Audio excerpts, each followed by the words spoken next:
तो फिल्म की शुरुआत एलियट और उसकी बेटी से होती है, जो एलियट के बॉस ओडेल के घर जा रहे हैं। ओडेल को लास्ट स्टेज कैंसर है, इसीलिए वो एलियट को कंपनी का नया वाइस प्रेसिडेंट बनाना चाहता है। एलियट बहुत ज्यादा एक्साइटेड था। इनकी इन बातों के दौरान एलियट को ओडेल की कॉल भी आ जाती है, जो गुस्सा हो रहा था क्योंकि ये लोग 1 घंटा लेट थे। एलियट उसे सॉरी कहता है और अचानक ही उसे छींकें आने लग जाती हैं। उसे डस्ट एलर्जी हो गई थी। ऐसे में उसका ड्राइविंग से ध्यान हटता है और उनकी कार से अचानक कोई टकरा जाता है। बाहर निकलकर इन्होंने देखा कि एलियट ने एक बेबी यूनिकॉर्न को हिट कर दिया था और अब वो दर्द में कराह रहा था। फ्रेडली ने उसके चमकते हुए सींगों को हाथ लगाया और उसे ऐसा लगा कि जैसे एकदम से वो किसी दूसरी दुनिया में चली गई हो। अभी वो ये सब एंजॉय कर ही रही थी कि उसे किसी के चिल्लाने की आवाज आई। उसने आंख खोलकर देखा तो उसके डैड चिल्ला रहे थे। उनके हाथ में एक कुल्हाड़ी थी जिससे बेरहमी से वो इस बेबी यूनिकॉर्न को मार रहे थे। फ्रेडली ने उन्हें ऐसा करने से मना भी किया, लेकिन वो रुके नहीं। ये लोग इस बेबी यूनिकॉर्न की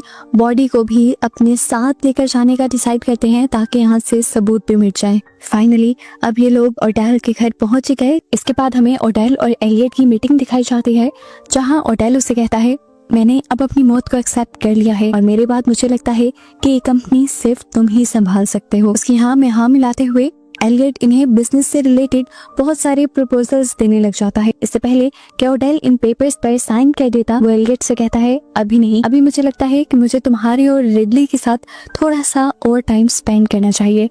मैं तुम लोगों को थोड़ा और अच्छे से जानना चाहता हूँ। ऊपर हमें रिडली को दिखाया जाता है, जो बहुत ज्यादा हैरान थी। उसने अब जब अपना मुंह धोया तो उसके फेस पे बनी सारी एक्नीज बिल्कुल खत्म हो चुकी थी, इस तरह कि उसके फेस पे कभी कोई एक्नी थी ही नहीं। और ये सब हुआ था यूनिकॉर्न के ब्लड की वजह से जो उसके मुंह पे गिरा था। रिडली भागकर अपने डैड के पास आती है और उनसे कहती है, डैड मेरी बात सुने, कुछ अर्जेंट है, हमें फौरन यहाँ से जाना होगा। लेकिन एलियट मना कर देता है और कहता है कि हमें कुछ देर तक यहीं रुकना है क्योंकि ओडेल मेरे और तुम्हारे साथ टाइम बिताना चाहता है। अभी इनकी बातें ही हो रही थी कि एकदम से इन्हें जोरदार किसी के चिल्लाने की आवाज़ें आने लगी। बाहर से आने वाली आवाज और भी ज्यादा भयानक हो गई। भागकर सबने बाहर जाकर देखा, किसी चीज ने एलियट की कार की विंडो तोड़ी और बाहर निकल आया। ये सब एक यूनिकॉर्न को देखकर हैरान हो गए। यहाँ का सिक्योरिटी गार्ड भी डर जाता है और इस यूनिकॉर्न को शूट कर देता है। सब हैरान हुए, यही सवाल कर रहे थे, आखिर ये क्या चीज है। रिडले ने कहा, इतनी भी कोई रॉकेट साइंस नहीं, साफ नजर आ रहा है कि ये एक बेबी यूनिकॉर्न है। एलियट को भी लगा कि अब कुछ भी छुपाना ठीक नहीं, इसलिए उसने ओडेल के सामने कन्फेस कर लिया कि ये यूनिकॉर्न मेरी ही कार से हिट हुआ था। रिडली एलियट को बुलाती है और बताती है कि मेरे फेस के एक्नी भी अचानक से गायब हो गए। फिर एलियट को भी याद आया कि गाड़ी में उसे बहुत ज्यादा डस्ट एलर्जी हो रही थी, लेकिन यूनिकॉर्न का ब्लड गिरने के बाद उसे एक भी छींक नहीं आई। एलियट को ये भी याद आया कि जब वो ओडेल को पेपर्स दिखा रहा था तो एकदम से उसे नजर आना भी बंद हो गया था, और जब उसने चश्मा उतारा तो उसे ठीक नजर आने लगा, यानी उसकी अब नजर भी ठीक हो गई थी। रात में अब एलियट रिडली से मिलने के लिए आता है, जो परेशान बैठी थी। वो रिडली से सवाल करता है, तुमने जब यूनिकॉर्न का हॉर्न पकड़ा था तो क्या तुमने कुछ देखा था। वो बता देती है कि मैंने यूनिकॉर्न के साथ एक अजीब सा कनेक्शन फील किया था और अब मुझे ये लग रहा है कि हमने यूनिकॉर्न ओडेल की फैमिली को देखकर बहुत ही ज्यादा बुरा किया है। वो मुझे लालची लग रहे हैं। वो उसे कहती है, हम यूनिकॉर्न को आजाद करवा के यहाँ से चलते हैं, पर एलियट ने उसे मना कर दिया और कहा, ऐसा सोचना भी मत, प्रमोशन रुक जाएगी। उसकी खुदगर्जी को देखते हुए रिडली ने गुस्से में उसे कमरे से बाहर निकाल दिया और खुद अपनी फैमिली की पिक्चर्स देखने लगी। अपनी मॉम की एक पिक्चर के पीछे वो यूनिकॉर्न की एक सीनरी देखती है और फौरन यूनिकॉर्न्स की हिस्ट्री के बारे में सर्च करने लग जाती है। हिस्ट्री पढ़ते हुए उसे पता चला कि बहुत सारे हंटर्स और बादशाहों ने यूनिकॉर्न्स को हंट करने की कोशिश की, लेकिन कोई भी कामयाब ना हो सका सिवाय एक अच्छी साफ दिल लड़की के। उस लड़की के जरिए आखिर उन्होंने उस यूनिकॉर्न को मार दिया। मारकर उसे एक कैसल में रखा गया, जिसके बाद से उसे शाही गुलाम बना लिया गया। लेकिन फ्रेंच रेवोल्यूशन के बाद यूनिकॉर्न की ये कहानियां बदलने लगी और इन कहानियों में यूनिकॉर्न्स को मॉन्स्टर्स दिखाया गया। ये सब सर्च करने के बाद वो सो गई और उसे रात में बहुत ही डरावने जंगलों के ख्वाब आए। खैर सुबह जब उठी तो उसे और एलियट को टेस्ट के लिए ले जाया गया क्योंकि उनकी बॉडी पे यूनिकॉर्न ब्लड लगा था। डॉक्टर्स और साइंटिस्ट की टीम ये देखना चाहते थे कि यूनिकॉर्न के ब्लड ने उनकी बॉडी में क्या क्या चेंजेस किए हैं। ऑडेल ने अपने ही घर पे पूरी साइंस लैब खोली थी जहाँ पे अब उस यूनिकॉर्न को भी टेस्ट किया जा रहा था। काफी कुछ जानने के बाद डॉक्टर सॉन्ग, जो कि सबसे बड़े साइंटिस्ट थे, वो इन सबको प्रेजेंटेशन देते हैं और बताते हैं कि यूनिकॉर्न के अंदर कितनी यूनिक एबिलिटीज हैं। उसका ब्लड और सींग किसी को भी हील करने की ताकत रखते हैं। तभी यहाँ पर डॉक्टर भाटिया यूनिकॉर्न के यूनिक हॉर्न्स के बारे में बात करने लगती है जो बायो इलेक्ट्रिकल सिग्नल रिलीज कर रहे थे। लेकिन अपनी बात को कंफर्म करने के लिए इन्हें थोड़ी सी और स्टडी करनी थी। ऑडेल और ऑडेल का बेटा दोनों ही उनको इस चीज की परमिशन दे देते हैं। ये कंफर्म होने के बाद कि यूनिकॉर्न के सींग का पाउडर किसी भी बड़ी बीमारी को हील कर सकता है, उसे पहली मर्तबा एक्सपेरिमेंट किया जाता है ऑडेल पे ही, क्योंकि उसे लास्ट स्टेज कैंसर है, मरना उसे वैसे भी है। तो अगर एक्सपेरिमेंट का कोई साइड इफेक्ट हो भी गया तो उसे कोई एतराज नहीं। अभी ये सब हो ही रहा था कि एकदम से दूसरे डॉक्टर्स को पता चला कि यूनिकॉर्न्स के बायो इलेक्ट्रिकल सिग्नल और भी ज्यादा स्ट्रॉन्ग हो गए हैं। यहाँ एलियट और ऑडेल दोनों ही एक साथ बैठे थे। ऑडेल को अभी तक अपनी बॉडी में कोई नेगेटिव चीज नहीं फील हुई थी, यानी कोई तकलीफ फील नहीं हुई थी, तो इसीलिए उसे लग रहा था कि वो ठीक होने वाला है, जिसके लिए वो एलियट का शुक्रिया भी अदा करता है क्योंकि उसकी वजह से उसे नई जिंदगी मिल रही थी। वो एलियट को अपना बिजनेस पार्टनर भी कहता है और इतनी सी बात से एलियट खुश हो जाता है। इधर ऑडेल का बेटा नोटिस करता है कि रिडली अभी भी यूनिकॉर्न्स के बारे में रिसर्च कर रही है। थोड़ी ही देर में हम देखते हैं कि यहाँ पर ऑडेल आ गए। सभी लोगों के साथ साथ डॉक्टर सॉन्ग खुद तक हैरान थे कि चंद ही घंटों में लास्ट स्टेज कैंसर पूरी तरह ठीक किस तरह हो सकता है। ऑडेल की पूरी फैमिली और एलियट भी खुश था, लेकिन रिडली अनकंफर्टेबल नजर आ रही थी।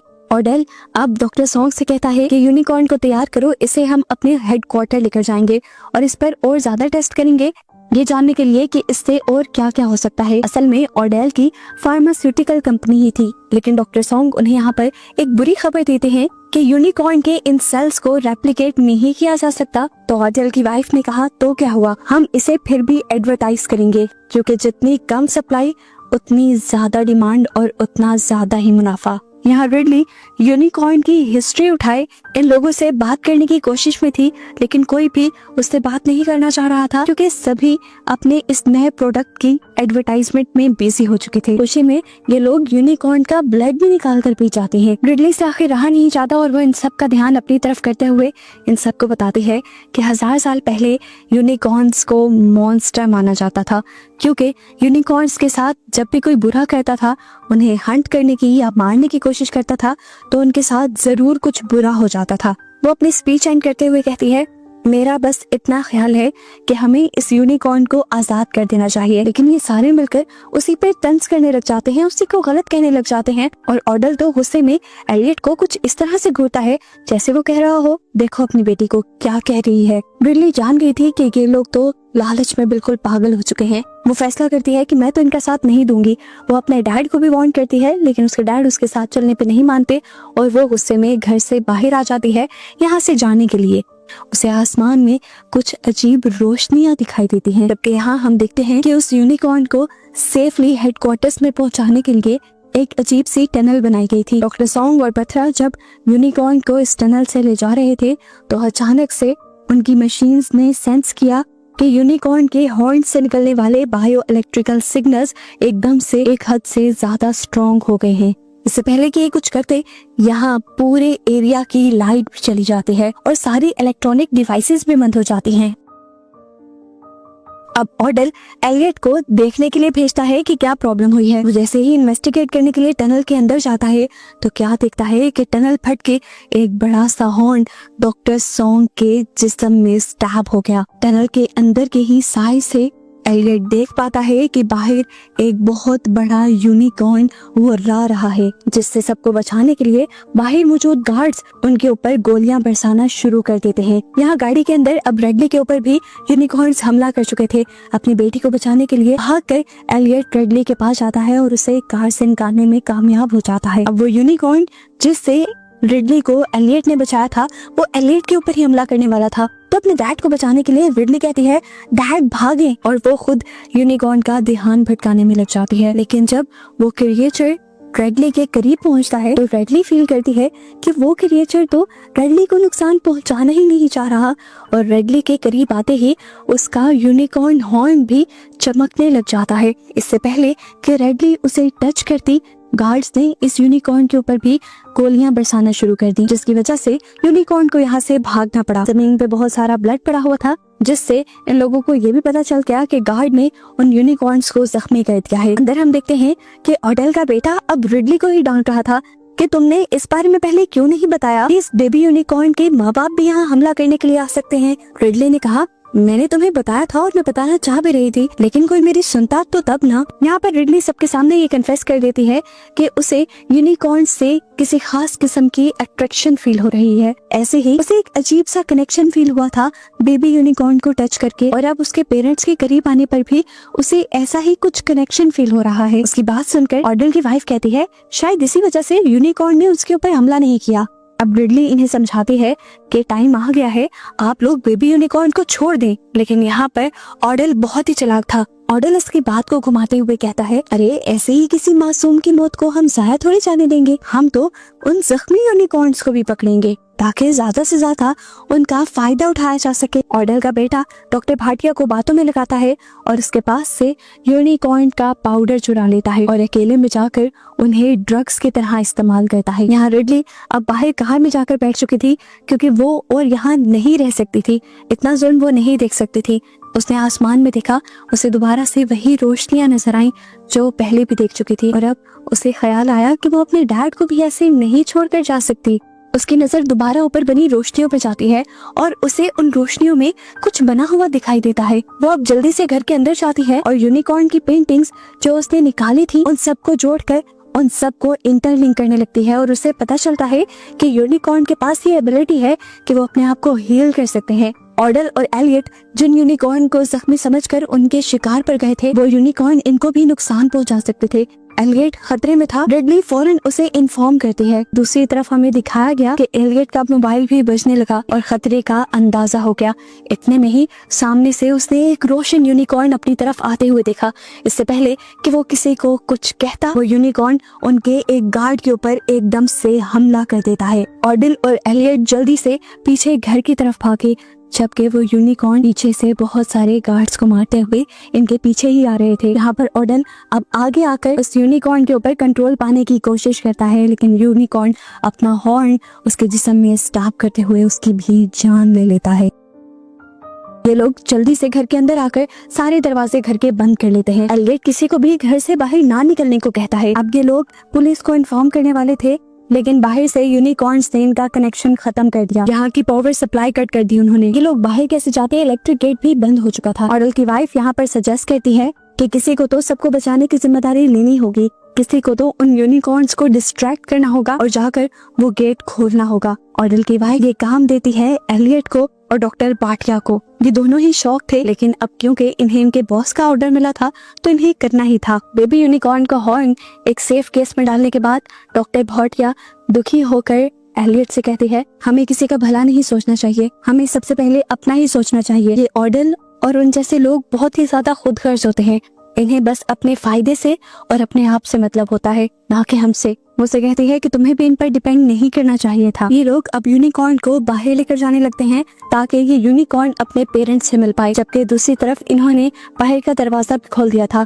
ब्लिंडा यानी ऑडेल की वाइफ जल्दी से बाहर आती है और यहाँ से भागने की कोशिश करती है। तब उसे याद आता है कि उसका बेटा तो अंदर ही रह गया। वो तो अंदर बैठा अभी भी यूनिकॉर्न के पाउडर को ड्रग्स की तरह एंजॉय कर रहा था, क्योंकि अब उसे ड्रग्स की तरह इनकी एडिक्शन हो गई थी। बाहर जब यूनिकॉर्न देखते हैं कि इनके बेटे का हॉर्न यानी सेंग गायब है, तो वो गुस्से में डॉक्टर भाटिया को ही मार डालते हैं। हम देखते हैं कि एलियट अपनी बेटी रेडली को लेने के लिए घर आया था और ऑडेल की वाइफ अपने बेटे को। तभी वो लड़का नीचे उतर कर आया जो अभी रिडली की प्रिंट की हुई यूनिकॉर्न स्टोरीज वाली पिक्चर्स देख कर आया था। वो इन सबसे कहता है कि रिडली का आइडिया बकवास था बेबी यूनिकॉर्न को छोड़ने का। हालांकि उन्हें तो रिडली खुद भी कंट्रोल कर सकती थी, क्योंकि इन पिक्चर्स में साफ पता चल रहा था कि जब बड़े बड़े सुरमा उन यूनिकॉर्न्स के आगे हार गए, तब एक खूबसूरत कवारी लड़की ने आकर उनको कंट्रोल किया था। वो अब यूनिकॉर्न को रेडली के जरिए पकड़ने का हुक्म दे देता है और एलियट के हाथ से यूनिकॉर्न का सींग भी छीन लेता है, जो वो बाहर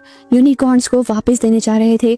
एलियट इनके लालच को देखकर अब बहुत पछता रहा था। वो अपनी बेटी को खतरे में क्यों डालता, इसीलिए उसने खड़े खड़े अपनी कंपनी से रिजाइन कर दिया। इनकी बातों के दौरान वो राते हुए यूनिकॉर्न बाहर से दरवाजा तोड़ते हुए अंदर आ गए। एलियट और रेडली जल्दी से जाकर एक लॉक कमरे के अंदर छुप गए, जबकि ये दोनों अभी बाहर ही थे। उसकी मॉम कहती है तुम ये हॉर्न यूनिकॉर्न्स को दे दो, लेकिन वो अपने ड्रग्स के लत की वजह से ऐसा करने से मना कर देता है। वो उसके हाथ से कंटेनर छीन लेती हैं, लेकिन उसमें तो अब हॉर्न था ही नहीं।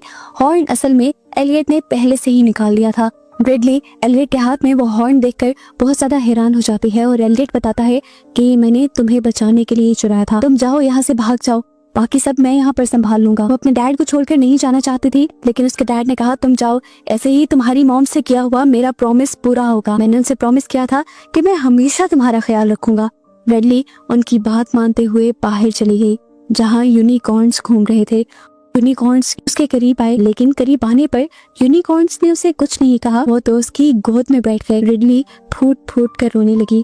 यूनिकॉर्न्स को ऐसे आराम से बैठा देखकर शेफर्ड गिनी उस लड़के के दिल में दोबारा लालच आ जाता है और वो रिडली की गोद में लेटे हुए ब्लैक यूनिकॉर्न के पांव बांधना शुरू कर देता है ताकि वो उसे पकड़ सके। इससे पहले कि वो यूनिकॉर्न्स के साथ कुछ भी गलत करता, यहाँ पे एलियट आ जाता है, जो अपने हाथ में पकड़े हुए यूनिकॉर्न के सींग को शेफर्ड के अंदर स्टैब करते हुए उसे मार देता है और उसकी लालच को भी यही खत्म कर देता है। इतनी दर्द और तकलीफ में भी शेफर्ड ने अपने हाथ में पकड़े हुए एरो से एलियट को जख्मी कर दिया। दर्द के जुनून में एलियट ने भी शेफर्ड को उठा के वहाँ से दूर फेंका और ये दोनों ही गिर गए। रिडली जल्दी से अपने डैड के पास आती है और देखती है कि उसके डैड अपनी आखिरी सांसें ले रहे थे। एलियट मर जाता है और रिडली रोने लग जाती है। उसके रोने पर ये दोनों यूनिकॉर्न्स अपनी अपनी सींग मिलाते हैं और यहाँ पे एक मजे का जादू करते हैं, जिससे एलियट के जिस्म में वो दोबारा जान डाल देते हैं, उसे दोबारा जिंदा कर देते हैं। रिडली अपने डैड को दोबारा से जिंदा देखकर बहुत ज्यादा खुश थी। ये दोनों जुनून में एक दूसरे को गले लगा लेते हैं और इतने नहीं, यहाँ पुलिस भी पहुंच जाती है। जिन्हें लग रहा था कि यहाँ जितने भी लोगों की मौत हुई उसके पीछे ब्रेडली और एलियट ही हैं, इसीलिए उन्होंने इन दोनों को पकड़ लिया। हालांकि एलियट और रिडली ने उन्हें सारी कहानी सुनाने की भी कोशिश की, लेकिन ऐसी फिल्मी कहानी कौन सुनने को तैयार था। लेकिन तभी यूनिकॉर्न्स भागते हुए आते हैं और इन्हें सिग्नल्स देते हैं। वो रिडली को ऐसे मुसीबत में नहीं छोड़ सकते थे। यूनिकॉर्न्स को इनकी तरफ आता दिखाते हुए ये मूवी यहाँ पर खत्म हो जाती है।